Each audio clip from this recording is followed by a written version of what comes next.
Antes de irmos para o próximo relato, se você é novo por aqui, não se esqueça de se inscrever no canal e ativar o sininho para receber as próximas histórias. Sua presença é importante e seu apoio é essencial. Bem, vamos continuar.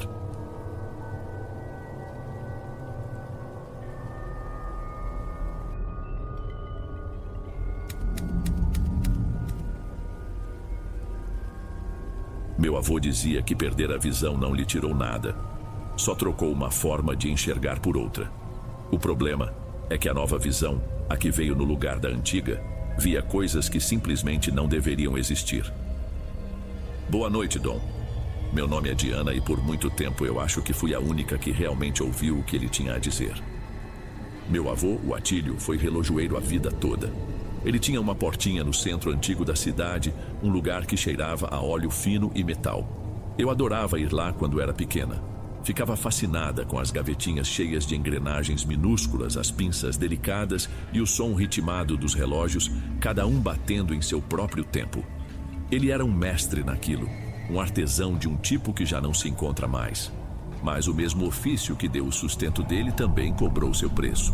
Os produtos químicos que ele usava para limpar as peças dia após dia, ano após ano, foram comendo sua visão. Ninguém sabe se foi ignorância ou teimosia, mas ele nunca se protegeu direito. A situação foi se agravando ali por volta de 2012, quando a vista dele já estava muito comprometida. Ele andava devagar, tateando as paredes, e a gente via a frustração no rosto dele por não poder mais fazer o trabalho que ele amava.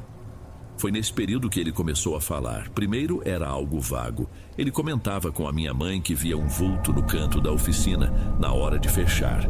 Minha mãe, Janete, sempre prática, dizia que eram só as sombras da rua, que os olhos dele estavam pregando peças. É a vista cansada, pai. O senhor precisa descansar, ela dizia, tentando encerrar o assunto. Mas as descrições foram ficando específicas demais para serem apenas cansaço. Ele garantia que era uma mulher e que ela não andava de pé. Ela se movia de quatro, com as costas curvadas de um jeito que não parecia natural, como um bicho farejando o chão. Ele falava com uma seriedade que me incomodava. Não era como quem conta um sonho. Era como quem descreve algo que esteve ali, a poucos passos de distância. Chegou de um ponto em que não dava mais para ele ficar sozinho na cidade. A cegueira tinha piorado tanto que ele não conseguia nem esquentar a própria comida no fogão sem risco de se queimar. E foi assim que meu avô Atílio veio morar com a gente no sítio. A casa dos meus pais era simples, com uma varanda grande na frente e um cheiro de mato que entrava pela janela de manhã. A ideia era que ele tivesse um pouco de sossego, que o ar do campo lhe fizesse bem. Mas ele não trouxe sossego, ele trouxe aquilo junto com ele. Nas primeiras semanas ele ficava muito quieto, sentado numa cadeira de balanço na varanda, só ouvindo os sons do dia. Meu pai, sempre ocupado com a roça, mal parava para conversar. Ele ouvia as histórias do meu avô e só balançava a cabeça como se aquilo fosse só mais um delírio para a lista. Eu via a solidão nos ombros caídos do meu avô. Aquele homem que antes era o dono da sua oficina e do seu tempo, agora dependia de todo mundo para as coisas mais básicas. E as visões não pararam. Pelo contrário, ele dizia que agora via a mulher do lado de fora, às vezes parada perto do galinheiro, outras vezes se arrastando na beirada da mata, no fim do terreno. Ele a descrevia sempre do mesmo jeito, encurvada, mexendo os braços e pernas de um jeito todo torto, rápida demais. Lembro de uma tarde, o sol já sumindo e pintando o céu de laranja. Eu estava na cozinha ajudando minha mãe e ele estava na varanda. De repente, o balanço da cadeira parou. Ele ficou reto, a cabeça virada na direção do quintal. Ela passou de novo, Janete. A voz dele saiu baixa, quase um sussurro. Ali, perto dos mamoeiros. Minha mãe parou de cortar os legumes, as mãos paradas sobre a tábua. Ela nem olhou para fora. A voz dela saiu tensa, contida. Pai, por favor, chega de falar essas coisas. Não tem ninguém ali, o senhor sabe que não tem. Ele não respondeu, apenas continuou olhando para o ponto onde, para ele, tinha alguma coisa se mexendo no escuro. E eu, da porta da cozinha, senti uma coisa estranha. Não era medo ainda. Era uma curiosidade doentia, uma vontade de entender o que só ele conseguia enxergar. Meu pai e minha mãe, com o tempo, passaram a ignorar as falas do meu avô. Tratavam como se fosse uma mania, um jeito triste que a velhice encontrou de chamar atenção. Por causa disso, eu acabei me tornando seus olhos e ouvidos. Passava a maior parte das minhas tardes com ele na varanda, contando como estava o dia, se as nuvens pareciam bicho ou se a gata tinha tido filhotes de novo. Ele ouvia tudo em silêncio e eu sentia que minha companhia era o único alívio que ele tinha. Numa dessas tardes, o silêncio entre a gente se esticou mais que o normal. Eu tomei coragem e perguntei baixo, para mais ninguém ouvir: "Vô, por que o senhor acha que ela aparece?" Ele demorou a responder. Virou o rosto cego na minha direção, como se pudesse medir o tamanho da minha curiosidade. "Você acredita em mim, não é, Diana?" Eu só balancei a cabeça, confirmando antes de lembrar que ele não podia me ver. "Acredito", falei firme. Ele suspirou, um som longo e cansado. Sua mãe não ia entender, ela tem medo dessas coisas. Acha que só de falar a gente atrai. Ele se ajeitou na cadeira. "Isso não começou com a cegueira, minha filha. Acho que isso causou a cegueira. Começou há muitos anos com um relógio." Ele me contou que numa noite, já perto de fechar a oficina, um homem muito quieto entrou. Não era cliente conhecido. Ele pôs um relógio de bolso de prata no balcão. Era uma peça antiga, pesada, com umas gravuras escuras na tampa. O homem disse que era do pai dele, que tinha morrido e que só queria que voltasse a funcionar. Meu avô contou que o objeto era gelado de um jeito estranho, um frio que não passava. Ele ficou trabalhando no relógio até tarde da noite, sozinho na oficina, só com a luz da bancada acesa.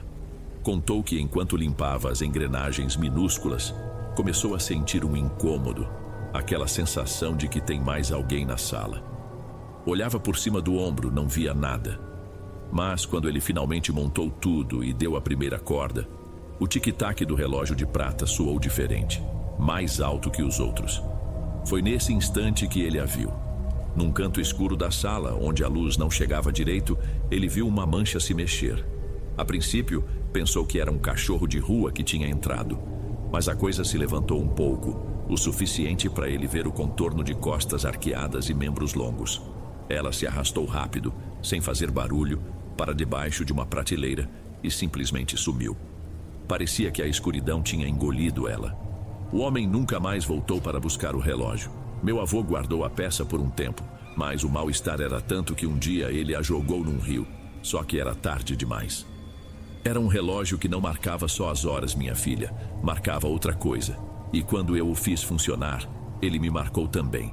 Foi como se, ao consertar o relógio, eu tivesse chamado a atenção dela. Ele terminou a voz fraca. Ela se soltou do objeto e se prendeu em mim. Desde aquele dia, ela nunca mais me deixou em paz. Ouvir aquilo me deu um calafrio diferente de tudo que eu já tinha sentido. Não era mais a história de um velho confuso. Tinha um começo. Tinha uma lógica terrível. E o segredo dele agora era meu também. Depois daquela conversa, tudo mudou para mim. As histórias do meu avô deixaram de ser só histórias. Eu comecei a prestar atenção, a observar. E foi aí que eu notei que a casa já não era a mesma. A gente sempre teve cachorros no sítio, 2 vira-latas barulhentos que latiam para qualquer coisa. Um carro na estrada, um bicho no mato, o vento. Mas de um tempo para cá, eles começaram a ter noites de um silêncio esquisito. Em vez de latir, eles ficavam encolhidos perto da porta da cozinha, choramingando baixo, com o rabo entre as pernas. Se a gente abria a porta, eles não saíam por nada. Apenas olhavam para a escuridão do quintal e tremiam. Eles sentem. Meu avô sussurrou para mim uma noite ao ouvir o choro dos cães. Sabem que ela está por perto. Dentro de casa também. Havia uma quietude diferente em alguns momentos do dia, como se o som ambiente tivesse sido abafado. O quarto onde meu avô dormia, por exemplo, estava sempre mais frio que o resto da casa, mesmo naqueles dias de calor abafado. Minha mãe reclamava da umidade e dizia que a parede devia estar infiltrada. Mas eu sabia que não era isso. Era um frio diferente, um que não vinha de fora. Às vezes, coisas pequenas aconteciam. Uma ferramenta do meu pai que ele jurava ter deixado no galpão aparecia na varanda. Ou no meio da madrugada, as galinhas se alvoroçavam no galinheiro. Uma barulheira de galinhas assustadas que não tinha motivo aparente. Deve ser algum gambá rondando. Meu pai resmungava, virando para o outro lado para dormir. Eles tinham uma explicação para tudo. um gambá, uma infiltração, o cansaço. Mas eu não conseguia mais aceitar essas respostas. Eu via os cachorros tremendo, sentia o frio no corredor e ouvia a voz do meu avô confirmando meus medos. A coisa que ele via parecia estar escapando para dentro de casa, deixando um clima de ansiedade no ar que ninguém, além de mim e dele, conseguia nomear. O sítio estava deixando de ser a minha casa para se tornar o lugar dela. Aconteceu numa quinta-feira, uns 2 meses depois que meu avô Atílio veio morar conosco. Meus pais precisaram ir até a cidade vizinha para resolver umas coisas de documento da propriedade. Uma burocracia que ia levar o dia todo. Saíram logo depois do almoço e me deixaram responsável por cuidar do meu avô. No começo foi uma tarde como qualquer outra. Eu fiz um café, sentei com ele na varanda e ficamos ouvindo o rádio. Mas conforme a luz do dia foi diminuindo, o sítio pareceu ficar quieto demais. Os sons do mato, que normalmente eram tão presentes, foram sumindo, dando lugar a um silêncio que parecia ter peso.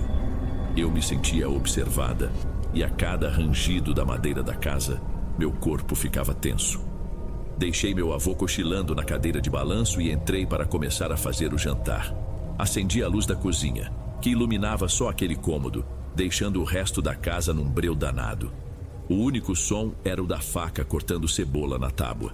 Eu estava de costas para a porta que dava no corredor, tentando me concentrar na tarefa para não ficar pensando besteira. Não ouvi nada, não teve um passo, um arrastar. Eu apenas senti. Foi um arrepio na nuca. A temperatura do lugar mudou de repente, que me fez parar com a faca no ar. Virei a cabeça devagar. Na soleira da porta, bem no limite entre a luz e a escuridão, havia um vulto agachado. Meu primeiro pensamento, por uma fração de segundo, foi que um dos cachorros tinha entrado, mas era grande demais, e o formato estava todo errado.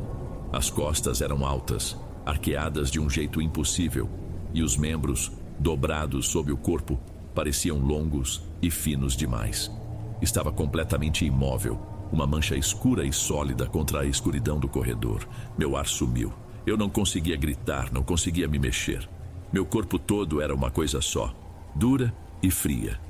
Fiquei ali, olhando para aquilo, e aquilo, eu sentia, olhava de volta.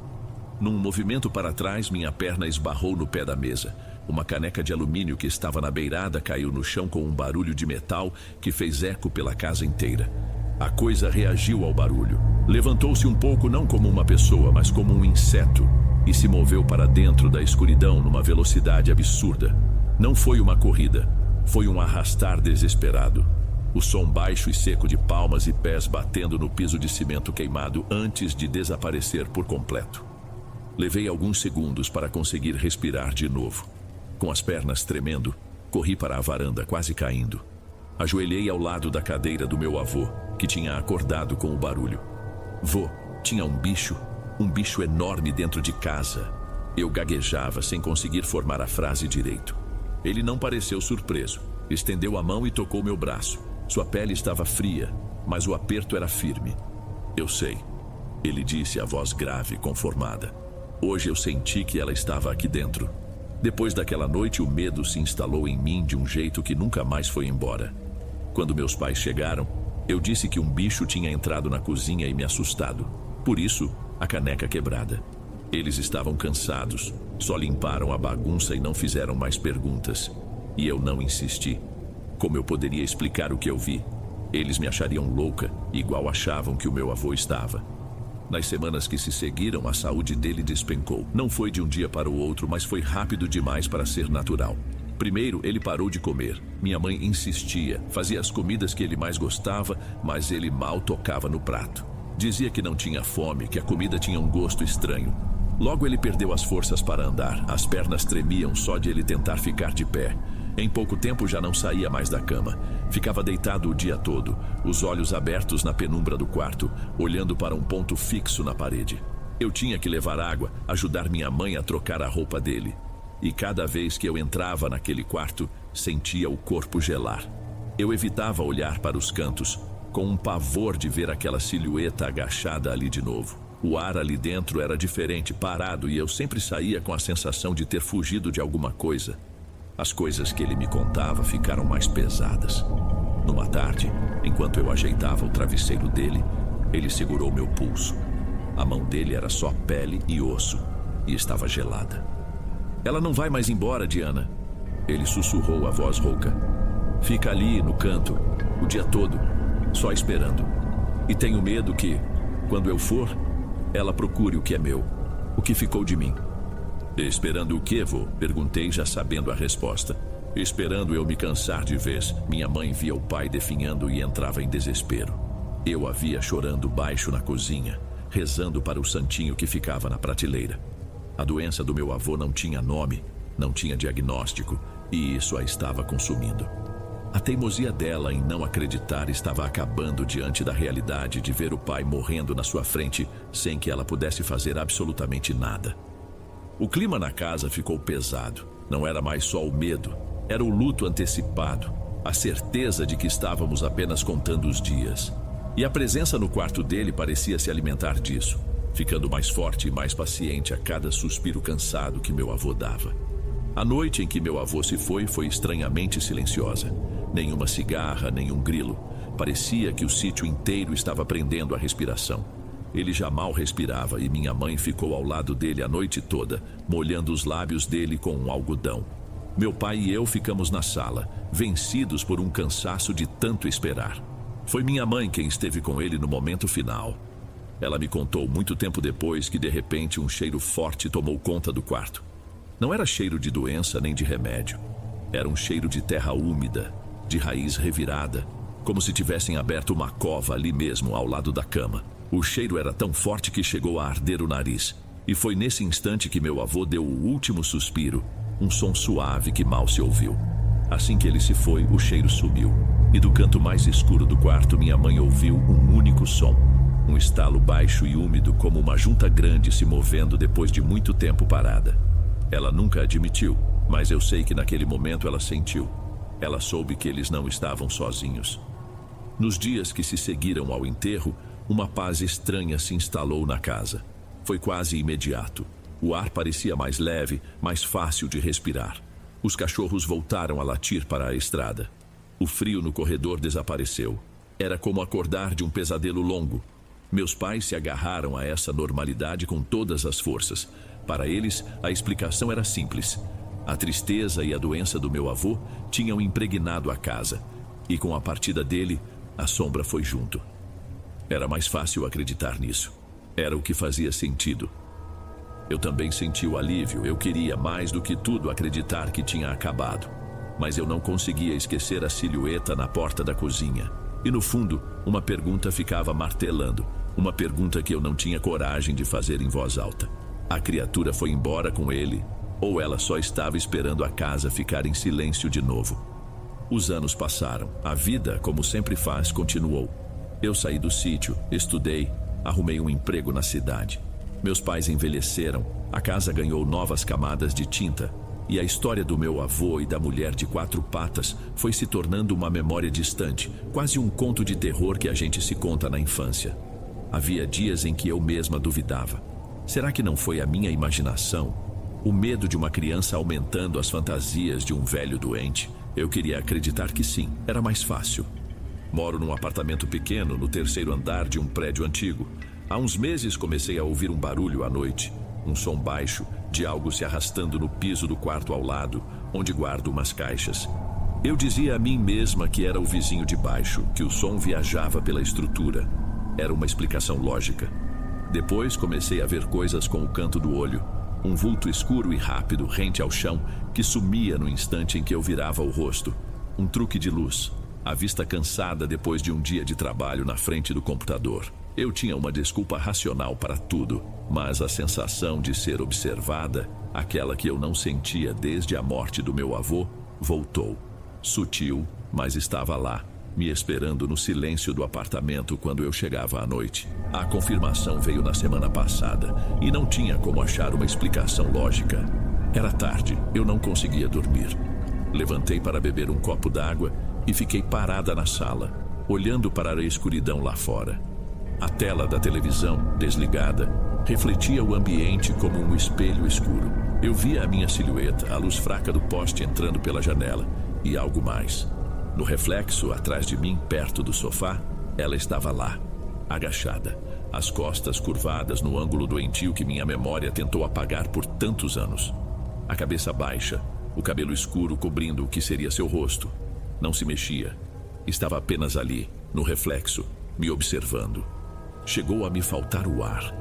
Fiquei completamente imóvel, com medo de que, se eu me virasse, ela não estivesse só no reflexo. Fechei os olhos com força, esperando que desaparecesse. Quando os abri de novo, o reflexo mostrava apenas a minha sala vazia.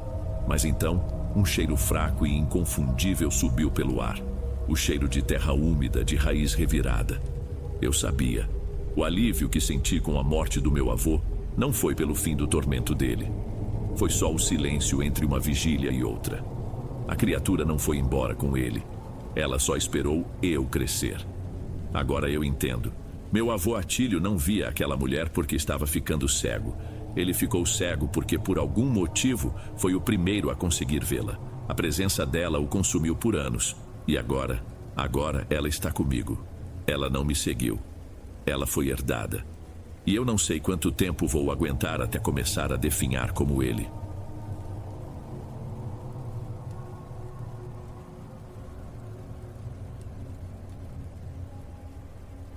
Antes de irmos para o último relato, se ainda estiver por aqui, comente o horário que está assistindo. Gosto de saber quem assiste os relatos até o final. Bem, vamos continuar.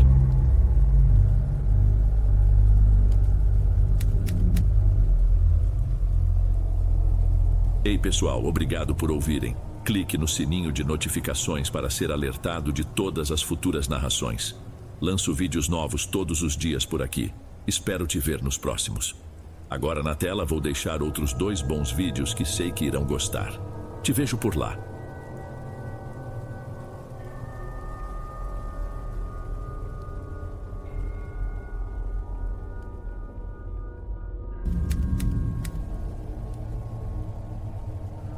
Tem lugar que guarda memória, sabe?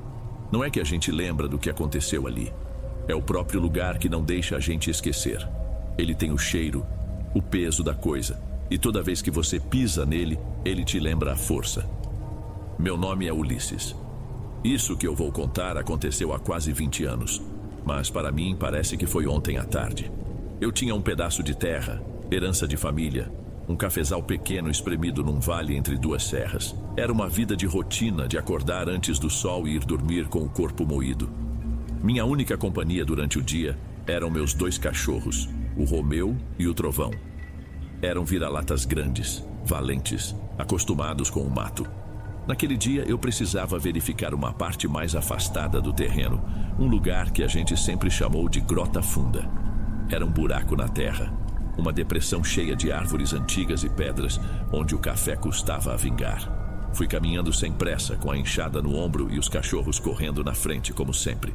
Mas alguma coisa estava diferente. Primeiro eu notei que os bichos estavam quietos.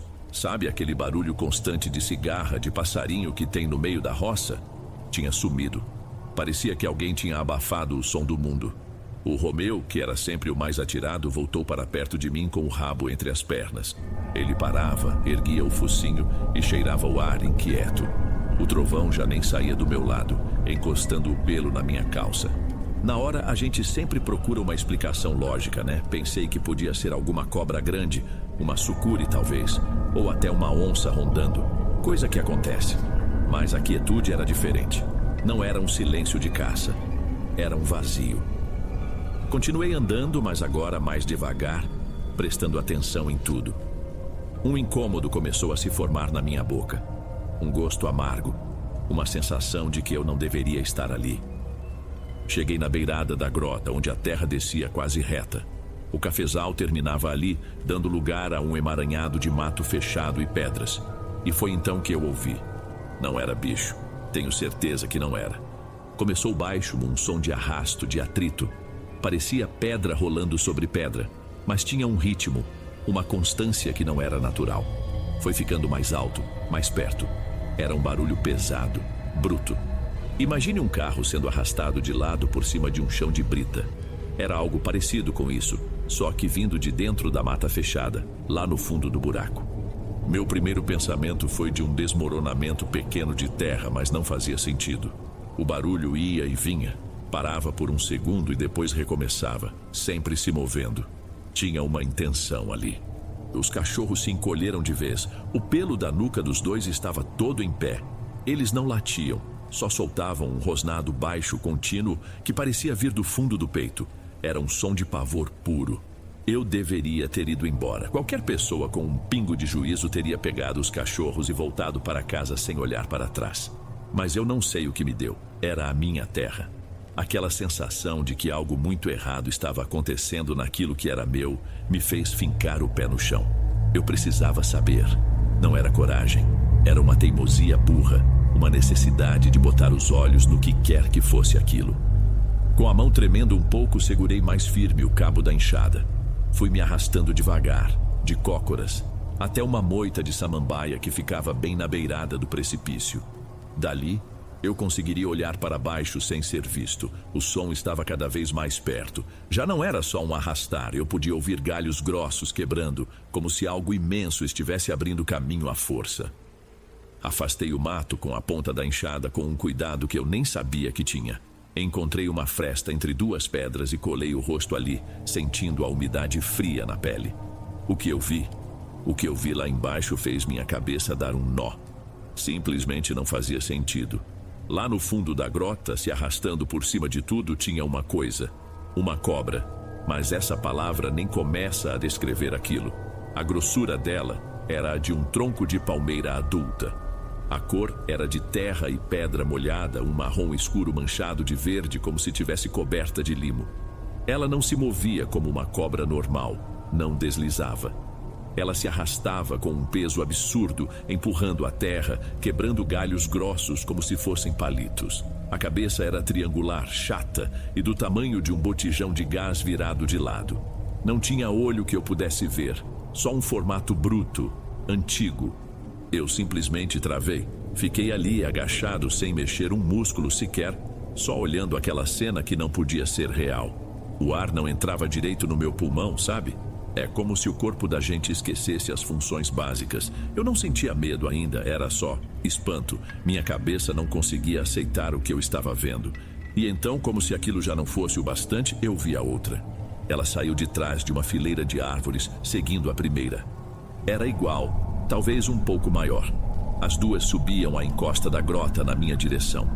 Não vinham rápido, mas com uma força que fazia o chão tremer um pouco. Elas não passavam por cima das árvores mais finas, elas passavam através delas, e os troncos se partiam com um estalo seco que chegava até mim. Foi aí que o espanto virou outra coisa. Virou um pavor de verdade, um entendimento de que aquilo não era nada que eu conhecia, nada que tivesse explicação. Agarrei a gola dos dois cachorros, um em cada mão, e apertei com toda a força que eu tinha. Eu precisava que eles ficassem quietos. Se aquelas coisas nos vissem, era o nosso fim.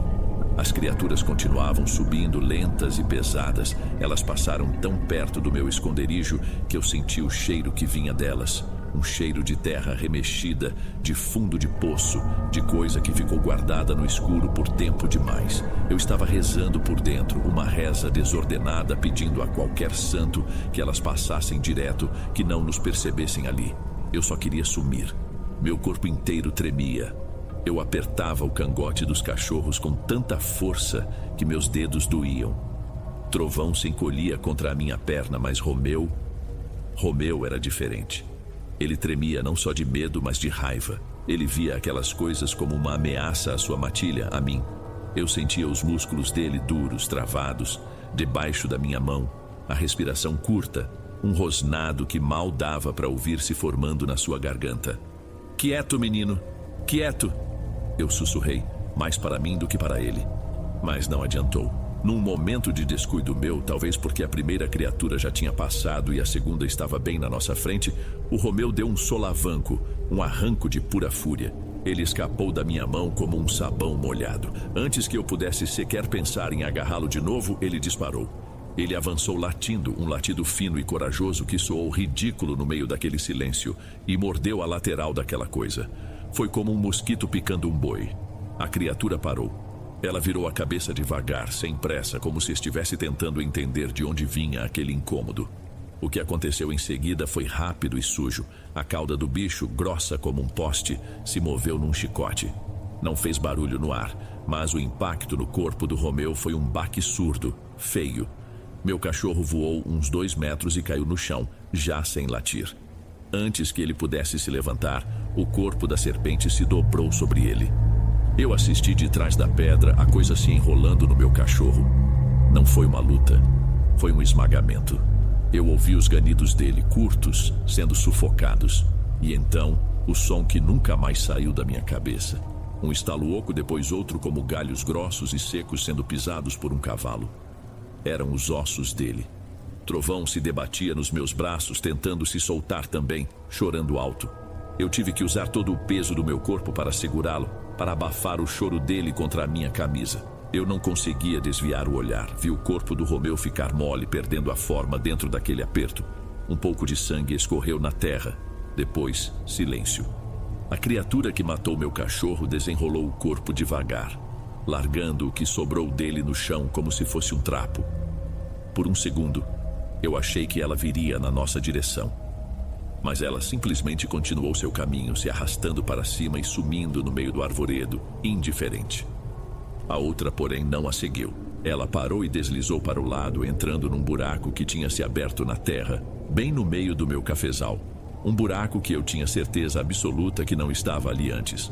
Era uma boca escura na terra e aquela coisa entrou nela como se fosse sua casa. Ver aquilo, ver aquela criatura invadindo a minha terra depois de matar o Romeu daquele jeito, me subiu uma raiva que eu nunca tinha sentido. O medo não sumiu. Ele ainda estava lá, me deixando com as pernas bambas, mas agora ele tinha companhia. Tinha uma raiva cega, uma coisa quente que subiu pela minha garganta e me tirou o juízo. Soltei o trovão e ele estava tremendo, apavorado, mas olhou para mim. Eu não sei o que ele viu no meu rosto, mas ele entendeu. Pega, foi a única coisa que eu consegui falar. Enquanto ele corria, latindo e rodeando a beira do buraco, eu fiz a volta por trás de umas pedras. Deixei a enxada de lado e puxei o facão que eu sempre carregava na cintura. A lâmina parecia um brinquedo na minha mão. O que eu achava que ia fazer? Cortar aquilo com um facão? Era loucura, mas na hora parecia a única coisa a ser feita. Fiquei de pé ao lado da entrada do buraco com o facão erguido com as 2 mãos. Trovão latia sem parar, um latido de desafio e pânico. Eu ouvia o bicho se mexendo lá dentro, o mesmo som de pedra se arrastando. Meu coração batia tão forte que parecia que ia sair pela boca. Todo o meu corpo estava focado naquele ponto de escuridão. Era esperar ela botar a cabeça para fora. Um golpe. Eu só teria uma chance. A espera durou 1 vida e 1 segundo. O latido do trovão ficou mais agudo, desesperado. E então, a escuridão no buraco se moveu. A cabeça da coisa surgiu, devagar, farejando o ar. Era disforme, sem olhos, uma massa de pedra e terra que não tinha o direito de estar viva. Ela se virou na direção do cachorro. Foi a minha chance, eu não pensei. Meu corpo agiu sozinho, movido por aquele ódio puro que ainda queimava em mim. Ergui o facão o mais alto que pude e desci com toda a força do meu corpo, com o peso do meu desespero. Mirei bem na base do que deveria ser o pescoço. A lâmina não fez um som de corte. Fez um baque pesado, úmido, como se eu tivesse acertado um tronco de bananeira. Senti o impacto subir pelos meus braços, um tranco que quase quebrou meus pulsos. O facão afundou, atravessando a carne dura, a cartilagem, tudo. A cabeça que eu cortei voou para frente e rolou, quicando como uma pedra disforme, até cair no fundo da grota com um baque final. Mas o corpo sem cabeça não morreu. Ele começou a se debater, cego e violento lá dentro do buraco, que fazia a terra tremer ao meu redor. A força daquilo era inacreditável. Aos poucos, o corpo foi afundando para dentro da terra, se contorcendo, sendo engolido pelo próprio buraco que tinha criado. Não senti alívio. Não senti nada parecido com vitória. O que veio foi uma náusea, uma vontade de vomitar. Olhar para aquilo, para aquela vida errada se recusando a acabar, me deu a certeza de que eu tinha mexido com o que não devia. Foi então que senti que estava sendo observado. Levantei os olhos devagar. Lá na outra encosta da grota, saindo por cima da copa das árvores mais altas, estava a cabeça da outra criatura, a que tinha matado o Romeu. Ela estava parada, olhando diretamente para mim. Não havia dúvida, ela me via. e naquele formato bruto, sem olhos, eu senti uma inteligência, uma consciência antiga e cheia de ódio. Ela me viu. Ela sabia quem eu era. Ficamos assim por uns segundos que pareceram horas. Então, tão silenciosamente quanto apareceu, ela recuou para dentro da mata e sumiu. O se debater debaixo da terra foi diminuindo, o som do atrito foi ficando mais fraco, até que parou. O silêncio que veio depois foi pior que qualquer barulho. Eu fiquei ali parado, ofegante, com o facão na mão, olhando para a boca escura no chão, esperando. Não sei o que eu esperava. E então a terra começou a se mexer. Não foi um desmoronamento. As bordas do buraco não caíram para dentro. Foi o contrário. O chão pareceu inchar, subindo de baixo para cima, como o peito de alguém respirando bem devagar. A terra se acomodava, as raízes cortadas se juntavam e o buraco ia se fechando, se costurando na minha frente. Ouvi um barulho baixo e contínuo, um sussurro de terra se assentando. Em menos de 1 minuto não havia mais buraco nenhum. O chão estava liso, um pouco remexido, como se eu tivesse acabado de arar um pedaço, mas estava fechado. As mudas de café em volta estavam intactas. Era como se nada daquilo, a criatura, a luta, a decapitação, tivesse acontecido. Aquilo me quebrou. O facão caiu da minha mão, bateu numa pedra com um som metálico que me fez pular. O ódio, a raiva, a coragem. Tudo isso sumiu e só sobrou um pânico de criança. Eu não tinha lutado com um bicho. Eu tinha mexido com o próprio lugar, e o lugar estava apagando os vestígios, se limpando da sujeira. Me virei e comecei a correr. Eu corri sem rumo, tropeçando em raiz, me arranhando em galho. Eu só queria ir para longe daquele pedaço de chão. O trovão corria ao meu lado, calado, às vezes passando na minha frente e olhando para trás, como se estivesse me guiando, me apressando. O som da minha própria respiração rasgava o ar. Cada sombra de árvore parecia a criatura esperando por mim. Na minha cabeça, a imagem daquele olhar, daquela certeza de que eu tinha sido visto e marcado, não me largava. Não sei quanto tempo eu levei para chegar em casa. Quando entrei pela porta da cozinha, minha esposa, Lilian, levou um susto. Eu devia estar uma desgraça, sujo de terra, com a roupa rasgada, o rosto arranhado e os olhos esbugalhados. Ela veio na minha direção perguntando o que tinha acontecido. Ulisses, o que foi, homem? Você viu alguma coisa? Eu abri a boca para falar, mas não saiu nada. A única coisa que eu consegui fazer foi me ajoelhar no chão da cozinha, na frente dela, e desabar. Chorei como uma criança, um choro alto, feio, de puro pavor e perda. Lilian me abraçou sem entender nada, me levou para a cama e me fez beber um chá com umas gotas de um calmante qualquer. Trovão se enfiou debaixo da cama e ficou lá, tremendo sem parar. Só horas depois, já de noite, é que eu consegui juntar as palavras para contar a história. Lilian me ouviu em silêncio, sem me interromper. Quando eu terminei, ela não disse que eu estava louco. Ela ficou pálida e eu vi no rosto dela que acreditava em cada palavra. Ela só me abraçou de novo e disse que eu nunca mais precisava voltar para a Grota Funda. E eu não voltei. Por 8 anos inteiros eu não tive coragem nem de chegar perto da entrada daquele canto da propriedade. A produção de café caiu, quase perdi a terra, mas não importava. Só de pensar naquele lugar, o cheiro de terra úmida e poço voltava ao meu nariz e eu ouvia de novo o som dos ossos do Romeu se partindo. Contei a história para alguns amigos, para meu irmão. A maioria me olhava com pena, achando que o trabalho pesado tinha mexido com a minha cabeça. Virou um caos do Ulisses. Ninguém, fora a minha esposa, acreditou de verdade em mim. E esse foi um peso a mais para carregar. Saber que você viu o impossível e ser obrigado a viver com aquilo sozinho. O tempo passou. Hoje sou um homem velho, meus filhos cuidam do cafezal e eu ajudo no que posso. Eu até voltei a andar pela propriedade, mas nunca em todos esses anos pisei de novo na Grota Funda. Às vezes, quando o dia está terminando, eu olho para as árvores lá longe, na beirada da serra, e sinto um calafrio. Tenho a impressão de ver algo se mexendo, e a lembrança daquele olhar me dá um arrepio. Eu sei que ela não me esqueceu, e ela sabe que a história, pelo menos para mim, ainda não acabou.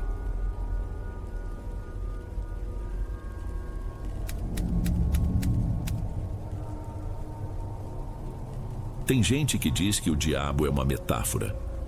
Uma desculpa para a maldade que o ser humano carrega, uma forma de botar a culpa em algo que não se pode ver. Eu queria muito de verdade acreditar nisso. O problema é que, naquele lugar, eu senti que essa metáfora tinha um corpo, uma voz e um cheiro. Meu nome é Gianni. O que vou contar aconteceu em 2012, numa daquelas fases em que a gente acha que sabe tudo da vida e resolve testar os limites dos pais. No meu caso, os limites eram curtos, e a religião do meu pai, Nathan, era a régua que media cada passo que eu dava. Ele descobriu um relacionamento meu com um rapaz que não era da nossa igreja, e o mundo dele pareceu desabar. Meu pai nunca foi um homem de conversar. Ele dava sentenças, e a minha foi um retiro de restauração espiritual de 9 meses. Ele me levou de carro num domingo de manhã. Foram quase 3 horas por uma rodovia que depois virou uma estradinha de terra, sacolejando até um portão de ferro que rangeu de um jeito sofrido quando foi aberto. O lugar se chamava Casa de Restauração, mas o que eu vi foi um prédio baixo, comprido, que um dia tinha sido uma escola rural. A pintura branca estava descascada em várias partes, e as paredes tinham aquelas manchas escuras de umidade subindo do chão. O ar que vinha de dentro era uma mistura estranha de desinfetante barato com mofo. Uma mulher de saia comprida e coque apertado veio nos receber. O sorriso dela não chegava nem perto dos olhos. Ela me analisou de cima a baixo, um olhar que me mediu dos pés à cabeça, procurando algum defeito. Meu pai me deu um abraço rápido, sem calor nenhum, e disse no meu ouvido que aquilo era para o meu bem. Então ele entrou no carro e foi embora, sem olhar para trás. O som do motor diminuindo até desaparecer foi uma das sensações mais solitárias que já tive. A mulher, uma das pastoras, me guiou para dentro por um corredor longo de piso vermelho queimado. Nossos passos ecoavam de um jeito oco. O corredor terminava numa sala de aula ampla que agora servia de dormitório. Vários colchonetes finos, alguns manchados, estavam alinhados no chão. Umas 20 mulheres, de idades variadas, dividiam o espaço. A maioria tinha um olhar vazio, um cansaço que parecia vir de um lugar muito fundo. Elas mal falaram comigo. Apenas me indicaram um lugar vago perto da única janela, que tinha grades grossas por fora. Ninguém ali parecia querer criar laços. Cada uma ficava na sua, parecendo já ter desistido de tudo. Mas o nosso quarto não era o último do corredor. Havia uma porta de madeira maciça, sem maçaneta do lado de fora, sempre fechada com um ferrolho pesado de ferro. As pastoras a chamavam de Quarto do Silêncio. Era para onde levavam as que precisavam de um tempo a sós com Deus. Era ali que ficavam as atormentadas, como diziam. O sono não veio naquela primeira noite.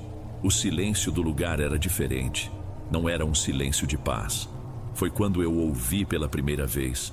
Não era um grito alto, desesperado. Era uma coisa diferente. Um choro baixo, arrastado, que vinha da direção daquela porta. E logo depois, outro som. O de unhas arranhando a madeira. Não era um arranhado rápido de pânico.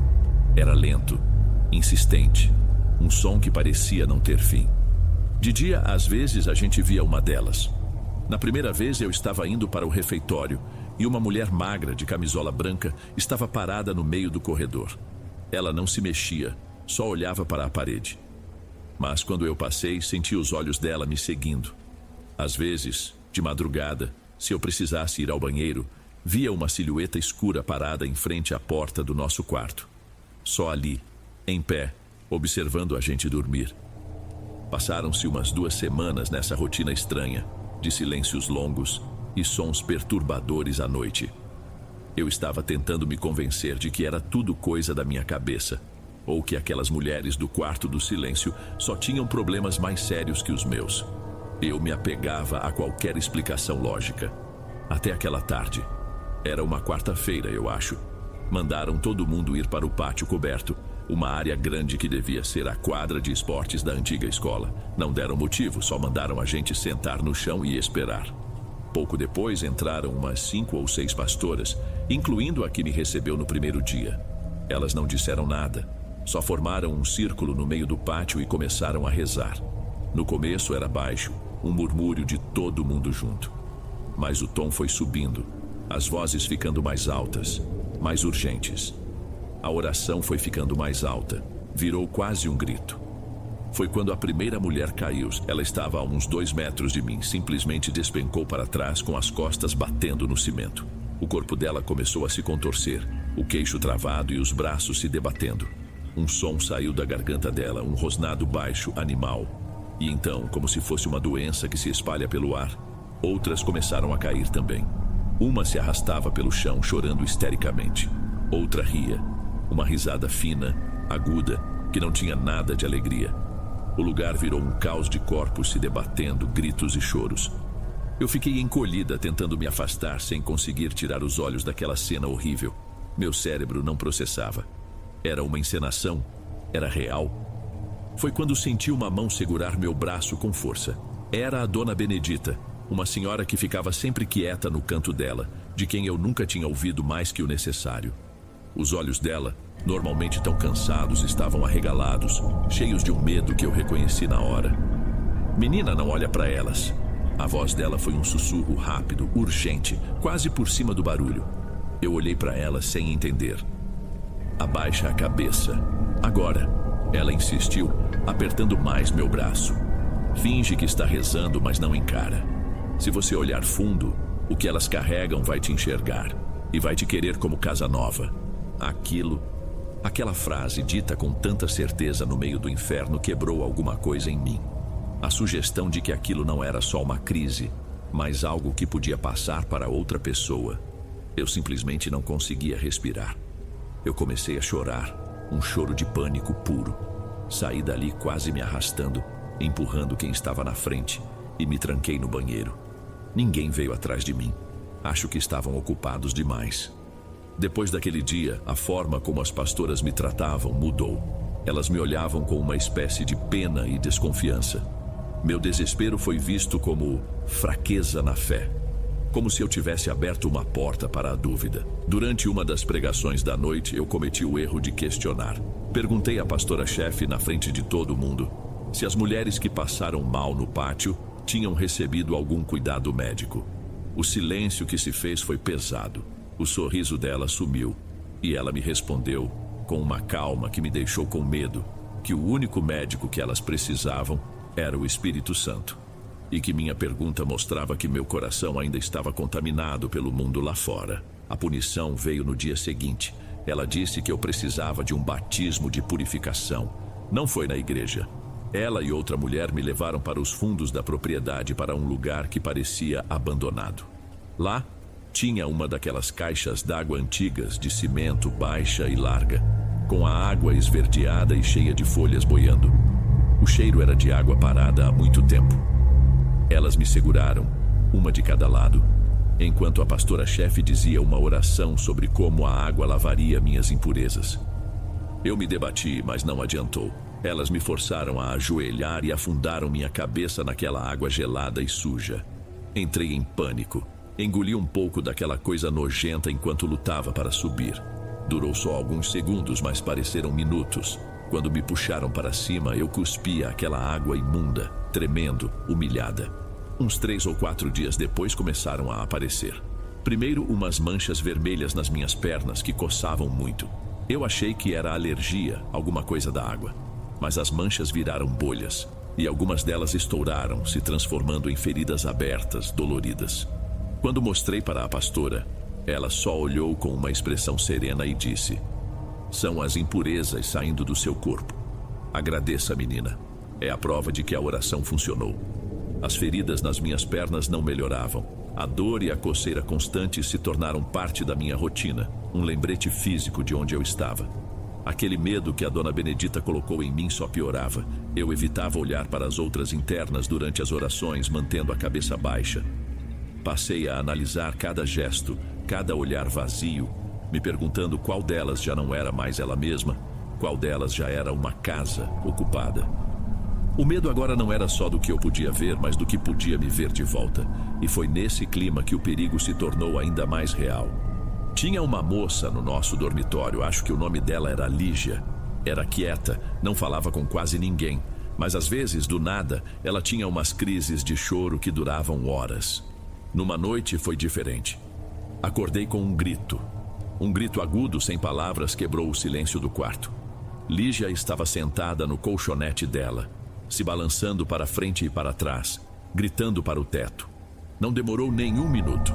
2 pastoras entraram no quarto com a cara amarrada, sem demonstrar nenhuma compaixão.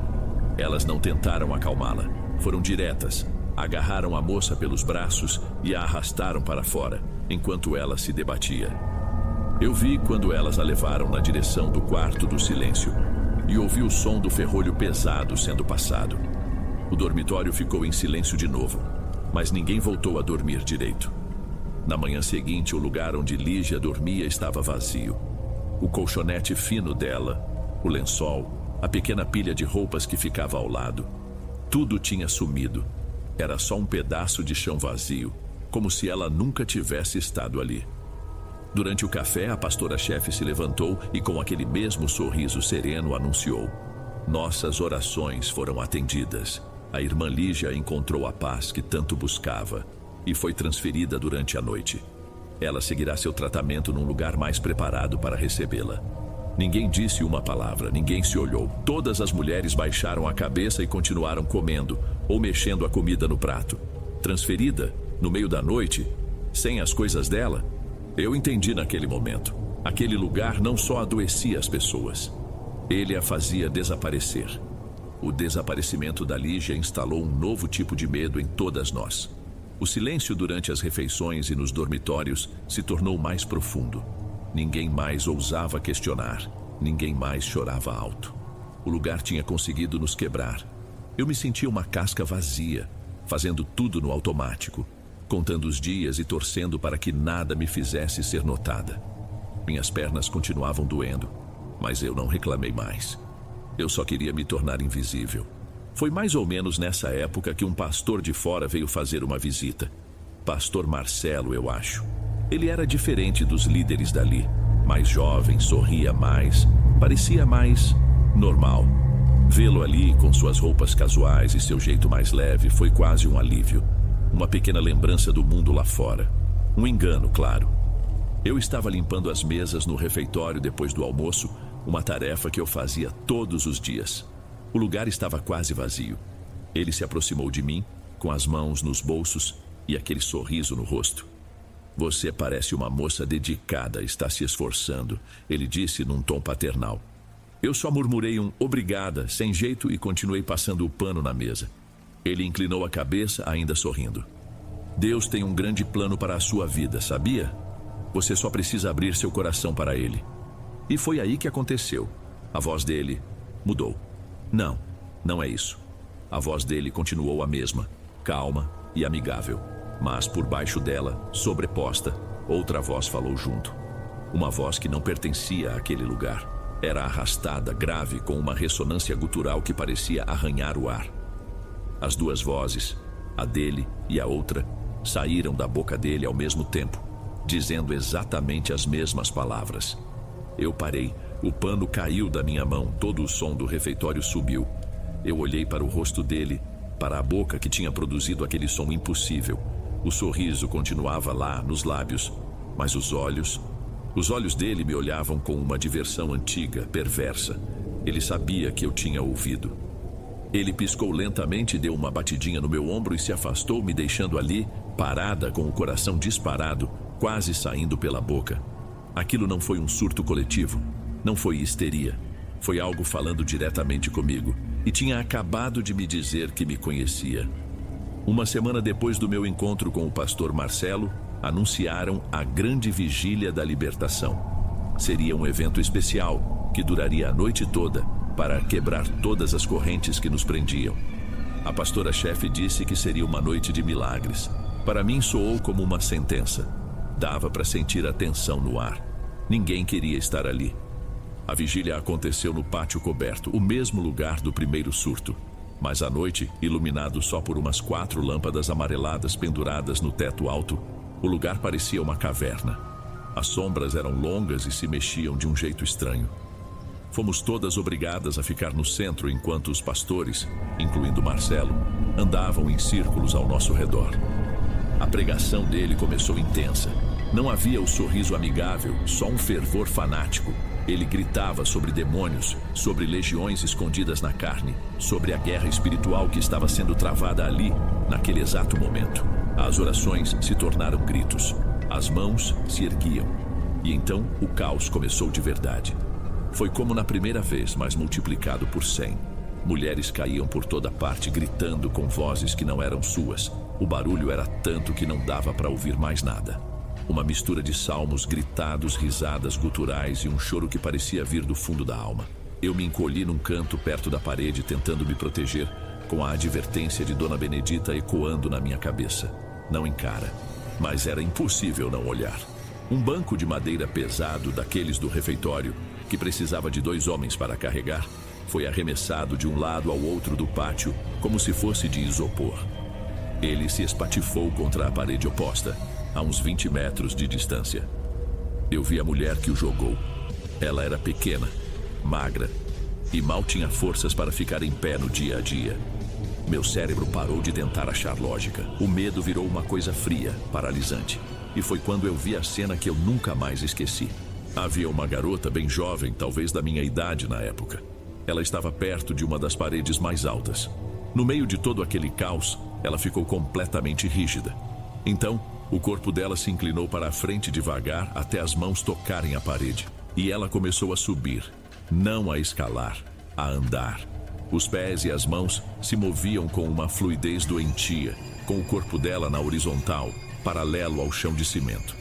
Ela se moveu por uns 5 metros na parede como um inseto gigante sem som, antes de parar e virar a cabeça lentamente na direção da multidão. Na direção onde eu estava. É a última coisa de que me lembro daquela noite. Minha memória simplesmente apaga aí. Eu estou olhando para aquela figura impossível na parede, e a imagem seguinte na minha cabeça já é a luz do sol entrando pela janela gradeada do dormitório na manhã seguinte, com meu corpo todo doído, como se eu tivesse levado uma surra. Havia também um arranhão fino e escuro no meu antebraço, um que eu não tinha a menor ideia de como havia surgido. Eu nunca soube como a vigília terminou. Acho que uma parte de mim preferiu não saber. O resto do tempo que passei lá é um borrão. Ninguém nunca mencionou a vigília. As pastoras agiam como se uma grande vitória espiritual tivesse acontecido, mas o dormitório ficou mais silencioso do que nunca.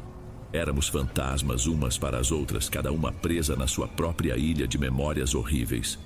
Quando meus 9 meses finalmente acabaram, não senti alegria, só um cansaço enorme, no corpo e na alma.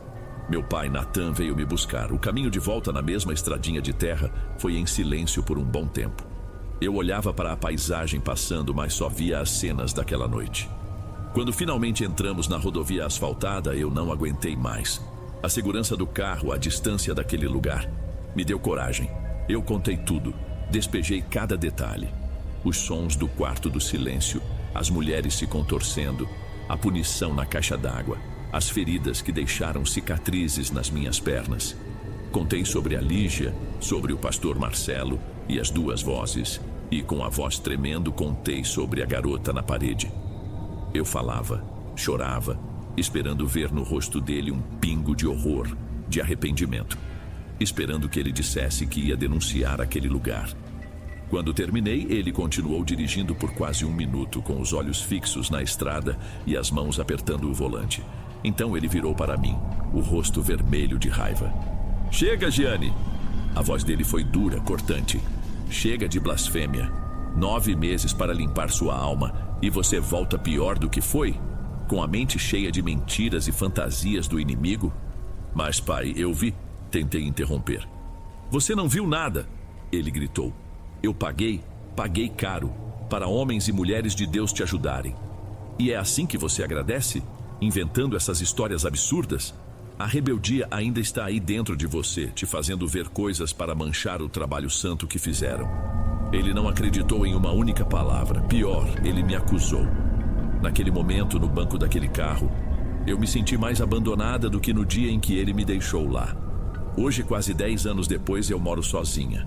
Meu pai e eu mal nos falamos. Existe uma distância entre nós que nunca vai sumir. Eu aprendi a viver com as memórias na maior parte do tempo. Mas tem noites, principalmente quando a casa está muito quieta, que eu ouço uma coisa. É um som baixo, tão baixo que às vezes duvido da minha própria sanidade. Um arranhar lento, insistente.